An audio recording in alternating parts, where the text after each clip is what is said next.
Mga kaibigan, isang magandang umaga sa inyong lahat. Narito na ang isang programang inyong mapapakinggan. Hatid sa inyo ni Mel Elizalde, batikang broadcast journalist, sa kanyang pagtalakay sa mga napapanahong balita sa loob at labas ng ating bansa. Gayon din sa pagbibigay ng mga kalaman ng kanyang tinipon tungkol sa kalusugan, ekonomiya, agrikultura, pangkabuhayan, politika at ang sitwasyon sa katahimikan ng bansa. At ngayon, narito na ang guro ng palatuntunan, Mel Elizalde.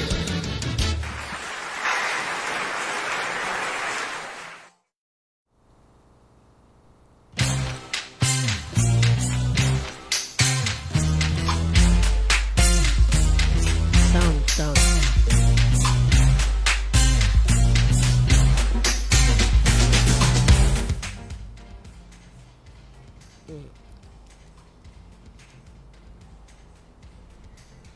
Good afternoon to everyone. Kumusta po kayo? At welcome po dito sa ating programang Kadiskarte with your host, Kadiskarteng Mel Elizalde po. At syempre mula po sa ating studio sa Kalakhang, Maynila sa Elizalde Broadcasting. Ngayon ay April 19, 2023. Ano na? Merkules ba? Merkules. So po kasi sa Friday parang walang pasok, no? Pero sana may pasok ko tayo. It so happen lang na itong ating magandang IT na si Binibining Faith, diretso ay birthday girl sa Friday. So nagpaalam po. Hindi siya makakapasok. So wala po tayo, no? And then I see you on Saturday and the following weeks, no? Yan po, ngayong araw ang ating pong pag-uusapan ay tungkol sa sa EDCA, sa mga EDCA sites na kung saan ay medyo kinokontra po ng ilang mga tao dyan sa Cagayan. Sinasabi ho, nagkaroon ng prayer rally versus EDCA sites inilarga sa Cagayan. Yan ho. At sa Tuguegarao City yan, libo-libong Cagayano mula sa hanay ng kabataan, simbahan, kababaihan, educator, mga katutubo rin at sa sektor ng agrikultura. Andun din ho sila. Yan ho, nakikita natin. Marami ho ang sumali sa prayer rally sapagkat maging ang lokal na pamunuan nagdaos din ng prayer rally sa Rizal Park ng lungsod na ito kahapon, yung Lunes po.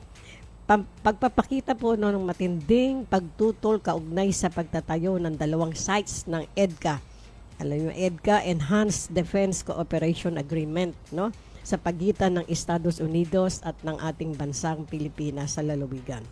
Si Governor Manuel Mamba ng Cagayan ay pangunahing tumututol sa pagtatayo ng military installation ng American troops sa kanilang lalawigan. Kabilang sa mga EDSA sites sa kanilang lalawigan ay dalawang EDSA sites sa Cagayan at kabilang sa 4 na karagdagang pang napagkasunduan ng opisyal ng Department of National Defense at Military ng Estados Unidos ay ang naval base sa Camille Osayas sa Santa Ana, Cagayan at ng Lilo Airport. Ayun ho. Batay po sa kanulang pinalagan ay sinabi po ng dahil ito raw po ay malapit sa Taiwan kaya ayaw ho nila at nangangamba sila na ano man po ang mangyari ay maiipit daw ang Pilipinas. Nanawagan si Mamba sa kanilang mga constituents magkaisa para tutulan ng pagtatayo ng dalawang EDCA sites sa kanilang lalawigan. We are asking for a miracle that President Ferdinand Marcos Jr. will change his mind about EDSA. Yan ho ang sinabi ng si Mr. Mamba. Sa Adnitiao, Cagayan Mayor William Mamba sa tinatag na 7,000 katao ang umattend po sa prayer rally na ito sapagkat sang-ayon sa kanila nangangamba ang mga mamamayan nila, ang mga netizen. Di lang naman ho yung mamamayan ng Cagayan di ba? lahat ho tayo kasi anything happens ho dyan sa kung ano manggirian na yan, tapos tayo, no? Ah, Sinasabi po na nababalita ang mga opisyal na ngayon na naiipit sa gitna ng China at ng Estados Unidos, no? At sinasabi, nababahala ho sila na baka tayo maipit sa pagitan ng China at ng Amerika. At sabi ho naman, maraming buhay at ari-arian sa kanilang lalawigan ang maaapektuhan kaya't sa kanila po ay talagang ayaw po nila, tumututol sila dahil alam nila na ito po ay isang delikadong bagay at maiipit ang kalagayan ng kanilang lalawigan. At syempre, nababahala ang mga opisyal ng Cagayan na naiipit sa gitna ng China at ng Estados Unidos. Ganun ho talaga no? Pero ang ating pong tinatanong, ang dami hong EDCA na sites na tinatayo, no? Diyan ho sa lugar ng ilang EDCA sites na dito sa lalawigan ng Norte, no? At dito pa sa bandang ano ba ito? Dito malapit ho sa ano ba yan? Sa Cavite yata, no? Yan. So sinasabi ho na nagkaisa ang mga mamamayan katulad ang mga simbahan, ang mga sektor ng edukasyon, ang mga mamamayan na kung saan ay pilit nilang iniintindi o talagang alam nila na kung ano man ang mangyayari ay maiipit tayo dyan, no? Doon natin makikita na ang mga mamamayan ng Cagayan ay nagkakaisa at meron silang tinatawag na unity, no? Kasi ayan, nakita nyo sa dami ng tao. Sinasabi ho na more than 7,000 people attended the rally, no? Prayer rally. At maganda naman ho kasi ito ay prayer rally, hindi magulo. Hindi ho walang karahasang nangyayari. At yan lang ang ating kahilingan sakaling magkaroon ng mga rally. Huwag na tayong mag-create ng gulo kasi tayo ang talo niyan kung kayo man ay kasama sa rally. Ang maganda ay idaos natin ang rally ng mapayapa at maibigay ho natin ang gusto nating kaisipang maibigay tungkol sa rallying ating atenan, no? Kung sakaling a-attend kayo. Alam niyo po, yung mga rally na yan, kumisan ho sinasaliban ng mga ano yan ng mga nanggugulo, no? Kaya mag-iingat ho kayo kasi yung may mga grupong nanggugulo dyan para sabihin na yung mga rallyista na yan ay magugulo at nanggugulo. Hindi po yun totoo. Kasi minsan, yun na nga, sa pagkakaalam natin, ay sinasalihan yan ng mga, ika nga ho, yung mga nais talagang mag-create ng kalokohan para sa ganon ay masisi yung mga realista. Nakita ho natin sa prayer rally versus EDCA sites na inilarga sa Cagayan. Bagamat siguro halos ano na yan, mga gabayan parang gabi na, ay napakadami pa rin dumalo. At doon natin ho makikita na mga tao ay aware o concerned sa mga nangyayari sa kanilang lalawigan. Dapat ho, ganun talaga tayo hindi ho ba? At sinasabi ho na kapag tayo ay nag-rally, kailangan maayos ho yung ating mga ugali. Hindi tayo magaspang, hindi tayo nagsisigawan, hindi ho kaya maganda ho yung prayer rally na yan versus EDCA sites na inilarga sa Cagayan. Dahil kung yan po ay rally na medyo may kaguluhan, nakita nyo, ang dami hong banner na nakasulat, no? Tutulan ang EDCA, mga ganon, nakalagay. Ayan, peace not war, no to EDCA sites. Yan, in Cagayan. Ayan ho, magaganda ho yung no to EDCA. Save Cagayan, mga ganon. Peace not war. Ayan ho talaga. Diyan ho natin makikita na ang mga Pilipino ay unti-unti na hong nagigising.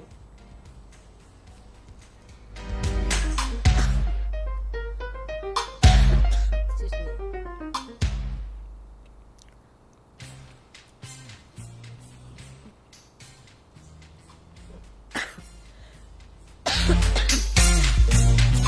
unti-unti na hong nagigising tayong mga Pilipino at nagiging aware tayo sa mga nangyayari sa ating bansa. Maganda ho yun, no? Kaya sinasabi nga ano ng mga opisyal sa Cagayan ay pinapalalangin nila na magbago raw ng pasya ang ating Pangulo tungkol dito.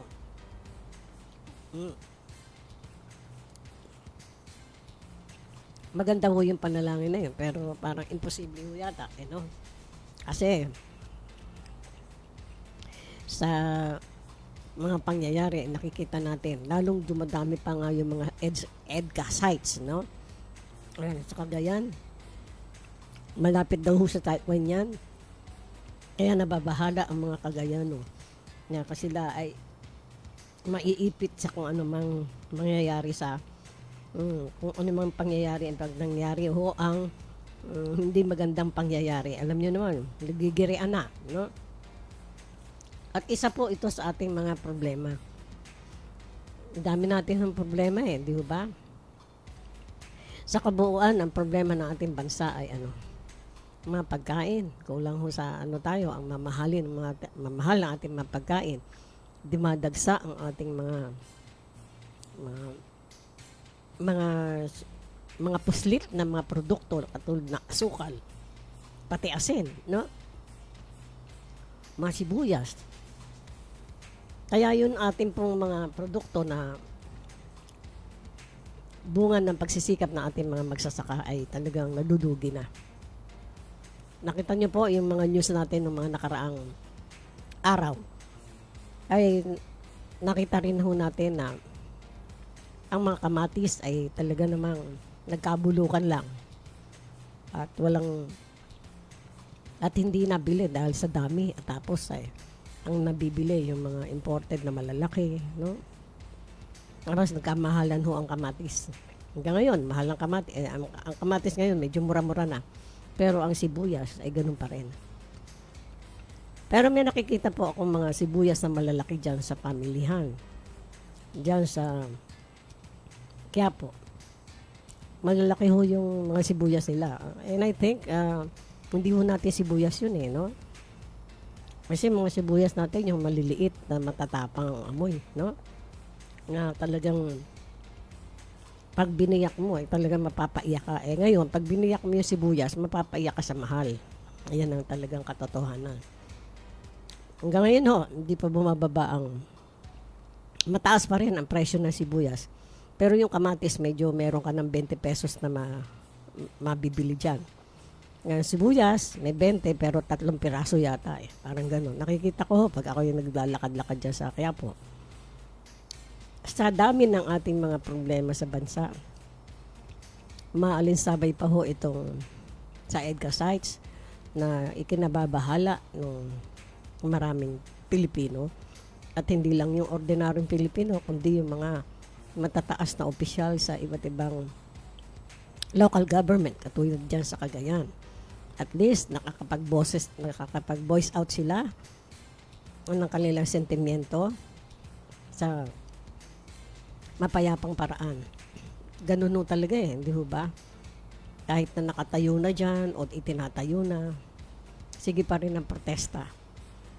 At least pinakikita ho natin na hindi tayo sang-ayon o hindi kayo sang-ayon doon sa kanilang gagawin. Ganyan ho talaga Pagka ang kaisipan ng mga tao ay nabuksan at nag-iisip-isip tayo ng mabuti para sa ating bayan, hati naman ho yung mga officials natin no? Merong pabor, merong hindi pabor. Kaya subaybayan ho natin yung kanilang mga balitaktakan. Kung ano ba talaga ang maganda at nararapat. Maganda ba yan na magtayo na naman ng mga base dito sa ating bansa, yung EDCA sites? Kasi parang base militar na rin yun di ba? Yung Enhanced Defense Cooperative Agreement, no? Sinasabi nga po, ang lahat ng mga pangyayari at mga nangyayari, nakikita po natin diyan sa social media. Ito po ang kagandahan ng ng ano po. Excuse me. Ito po ang kagandahan ng digital channel. Nakikita po natin mula sa iba't ibang mundo dito sa bayan natin, lahat basta itinype mo lang yung lugar, makikita na ho natin. At daig pa ho ang television, di ba? At updated pa ang mga pangyayari. Samantalang sa television, once na nai-record na, hindi nyo na po siya makikita ulit. Pag naipalabas na, hindi nyo na siya mariripaso. Hindi ka mukha sa digital channel. Nandiyan dyan na ho yan sa YouTube, nandiyan na sa Facebook. Kung meron kayong gustong busisiin pa, makikita nyo. Katulad ho nitong EDSA Rally, EDCA Sites Rally. Nabubulol ako. Di ho ba?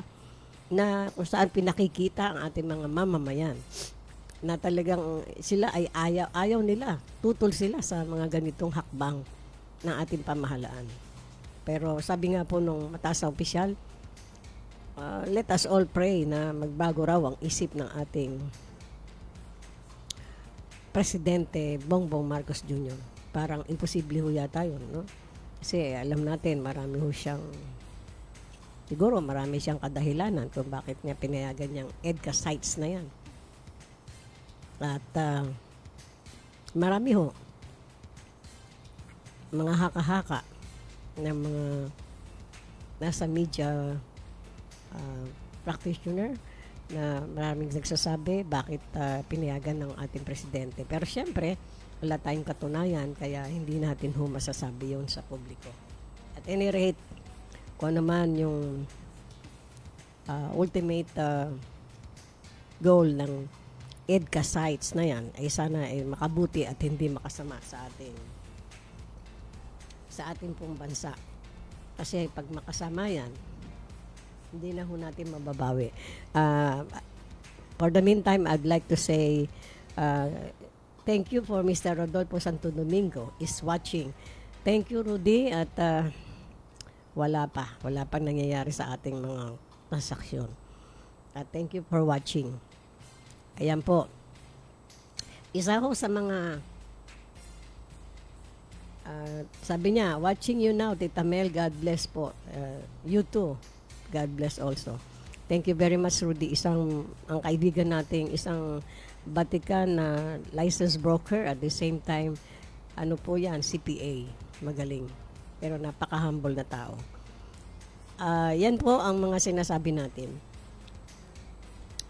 Pagkatapos ho ng mga rally-rally na yan, hindi lamang ho sa EDCA sites ng Cagayan nagrarally, iba pang rally dyan sa bandang norte, parang meron din, di ho ba? Pero sa ganitong mga pagkakataon, nakikita ho natin na walang sagot ang ating gobyerno, no? Siguro parang kunyari hindi lang nila nakita. Maybe ho ba yung ganon? Siyempre sa loobin ng mas nakararami ang dapat pakinggan ng ating pamahalaan, di ba? Sabi nga po, ang boses ng mas nakararami ay dapat siyang nasusunod ang boses ng mamamayan, no? Sa mga desisyon. Pero wala ho tayong magagawa pag ganyan na nangyari.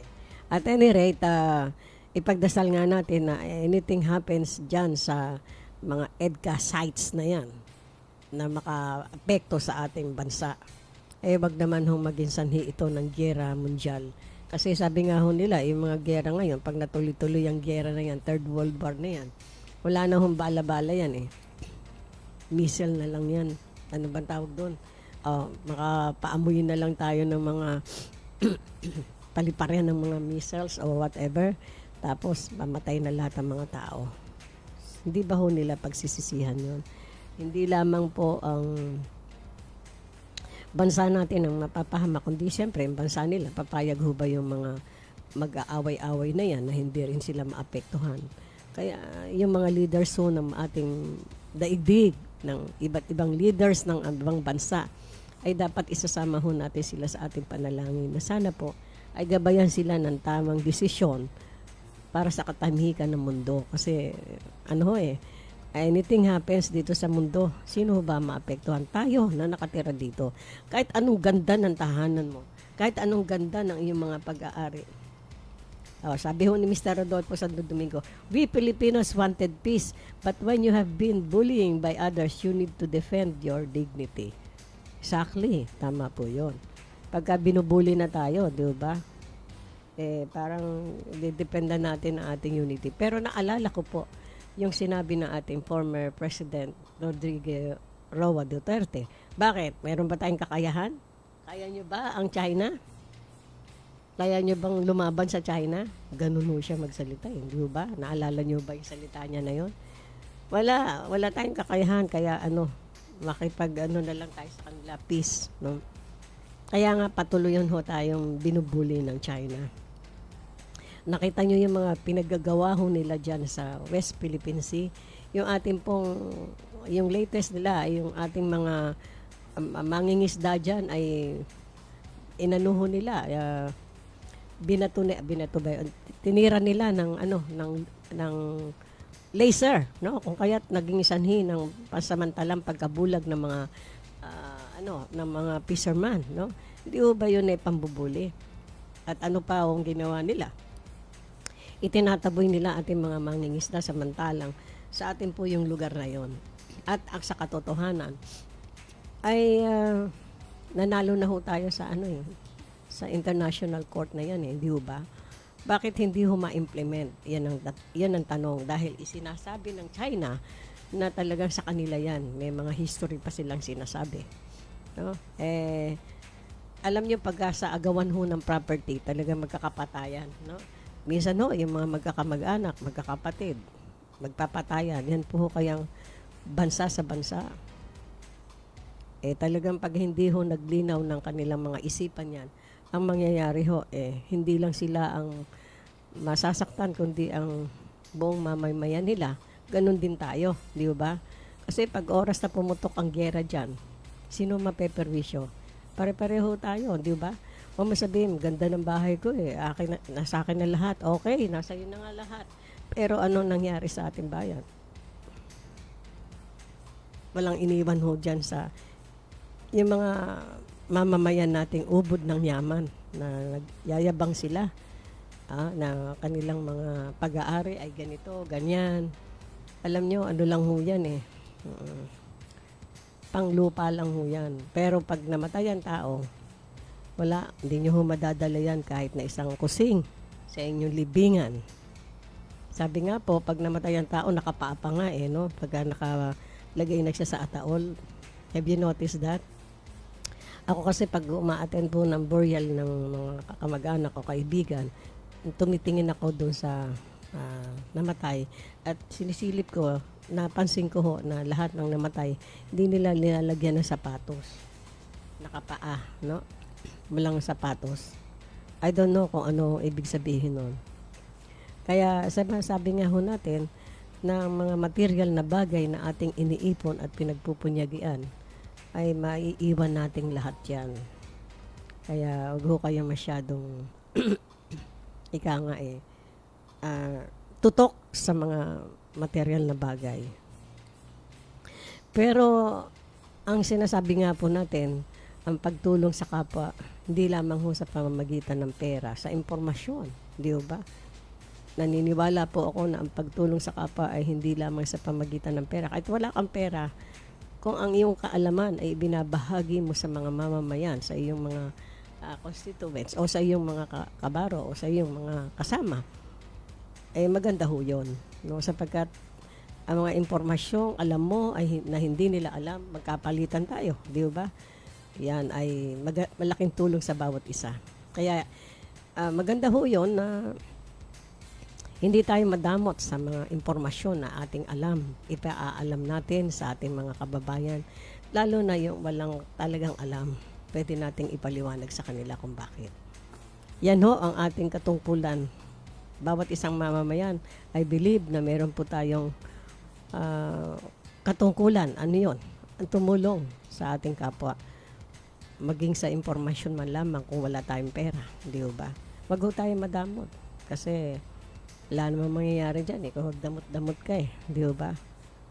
Kahit na isang buong bahay ang pera mo, pagka inatake ka na ng talagang matatapos na buhay mo, mauubos ang pera mo, hindi ka rin masasalba ng pera. So, yan po, mga minamahal nating kababayan. At sana po ay lagi niyong subaybayan ng ating mga programa. At I see you tomorrow. But again, sinasabi ko po, wala tayo sa Friday kasi birthday girl ng ating IT. No? IT, itong magandang IT namin, si Miss Faith Derecho. Maganda, mataas ang faith, diretso pa. No? Kaya okay siya, alright itong batang to. So, hanggang sa muli, don't forget to like us, share us, subscribe us sa ating pong YouTube channel, sa ating pong Facebook channel, sa Elizalde Broadcasting. At don't forget, I always say, I love you all. Bye-bye.